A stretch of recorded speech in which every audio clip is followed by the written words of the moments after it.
এই ফোনটি হচ্ছে স্যামসাং। সো এই স্যামসাং লেখা আসে দাঁড়িয়ে থাকে, সো আর অন হচ্ছে না। সো এই জন্য কিন্তু এখানে ফ্ল্যাশ করে দিলাম। দেখুন ওদিন টুল দিয়ে কিন্তু ফ্ল্যাশটা করলাম, ফ্ল্যাশ করার পর এখন অন হচ্ছে। সো অন হওয়ার পর দেখি আবার কোন ইস্যু দাঁড়ায়। সো দেখতে পাচ্ছেন সেটটা কিন্তু পারফেক্টভাবে অন হয়ে গেছে, ফ্ল্যাশটা কিন্তু আমাদের কমপ্লিট হয়ে গেছে।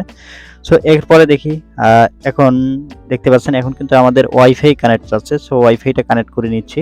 ওয়াইফাইটা কানেক্ট করে নেওয়ার পরে এরপরে দেখি ওয়াইফাইটি কানেক্ট করলাম, কানেক্ট করার পর আবার নেক্সটে প্রেস করলাম। এবার দেখতে পাচ্ছেন আবার কিন্তু অটোমেটিক ব্যাক চলে আসলো। সো এক হাত দিয়ে যেহেতু কাজটা করতেছি, তারপরে চেকিং আপডেট, জাস্ট ওয়েট দেখি এরপরে কি চাই। সো দেখতে পাচ্ছেন আমাদের কিন্তু জিমেল অ্যাকাউন্ট আছে। সো জিমেল অ্যাকাউন্ট যেহেতু নাই, যেহেতু সেটা ফ্ল্যাশ করলাম, হ্যাং লোগো ছিল, এই জন্য আমাদেরকে আবারও কি করতে হবে, এটা রিমুভ করতে হবে। সো আবারও ফ্রি টুল দিয়ে স্যামসাং এর যেটা ফ্রি টুল আছে, সো এখানে পারমিশন চাচ্ছে, জাস্ট অ্যালাউ করে দেব।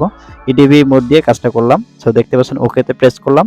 প্রেস করে দেওয়ার সাথে সাথে একটু ওয়েট করতে হবে। দেখুন সেটা অটোমেটিক কিন্তু আমাদের হোম পেজে চলে আসবে। এখানে ওয়েট করতে হবে, এখানে আর কোনো কিছু করা যাবে না, জাস্ট ওয়েট করলে আমাদের কাজটি সম্পূর্ণ হবে। দেখুন কাজটি আমাদের সম্পূর্ণ হয়েছে, সেটা কিন্তু অটোমেটিক রিসেট নিয়েছে। এবং দেখতে পাচ্ছেন স্যামসাং গ্যালাক্সি J7, সো ফোনটির মডেল। সো এখন রান হচ্ছে ফোনটি।